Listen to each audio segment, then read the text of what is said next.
So in my last video, I was demonstrating how if you happen to have a motherboard that has two slots that you can physically insert GPUs into, Blender can make use of both the cards to give you, a reasonably good performance with some older cards. So last time I was pointing out that I had a straight up GTX 1660 and a GTX 970 in my computer, and the 970 was kind of holding things up. It was using just a horrible amount of wattage, and it really wasn't showing a great degree of benefit. So I had to change it, get that 970 out of there. So again, this whole other motherboard thing came out of wanting more memory, and I got a motherboard that I don't think the person who sold it to me thought was working, but I got it working in a previous video, and it came out of one of these Asus package boxes, which had kind of limited BIOS options, but generally the default options are pretty close to what I like to use anyway. So the good news is it worked exactly as I was expecting, and it rivals, if not outperforms, my RTX 3060. Also, replacing the 970 with the 1660 Ti makes the overall time almost half of the original time.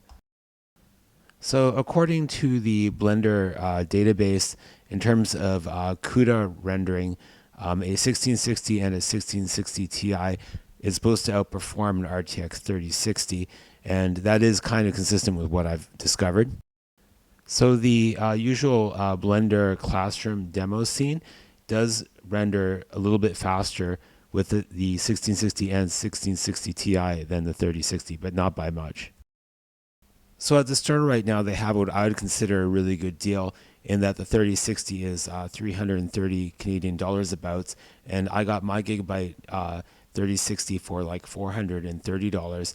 And the idea that I was using is that if I got this deal, which was for 100 for a 1660 Ti, using my old 1660, which I just happen to have anyway, I would have the same performance level, and then I'd be saving a lot of money, and that's what I did. So on the internet for sale, you go between almost free to deals that are worse in the store. And in this case, this is what they generally cost, are 200. And I've been watching them for a while. And when I saw the 100 one, it all looked good, and I just sort of jumped on it. And I didn't really go into that attitude that I'd be testing it out. I thought for 100, maybe that's worth the risk. And the guy seems legit and has a pretty good rating. So I knew this would solve my problem in theory, but I just didn't know if I was going to get ripped off or not. And there's not a lot to really keep me from that situation. But this particular deal did turn out, and I'm probably not going to try this again. But it did do exactly what I was looking for in this case. Okay, so big gulp. Let's see if this thing destroys my computer or not.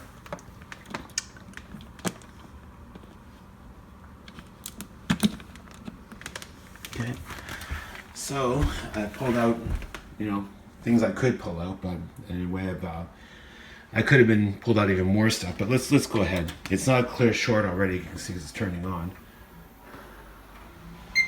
Okay, looking good. What's going on here? Okay, so so far so good. That is running on that new GPU. Well, it seems to think it's what it is supposed to be, is a GTX 1660 Ti, which is a good thing. Well, there we go with the Unigine benchmark that a lot of people use. It's in the most advanced benchmark out there, but in Linux it's kind of what's available. So it's looking pretty good. So I'll end the video with a picture of the new number 2 computer. The whole idea of doing this was, I guess, to create another computer that could also render stuff, and also to kind of free up my main computer, and also not endanger my main computer when I'm not at home. But thanks for watching.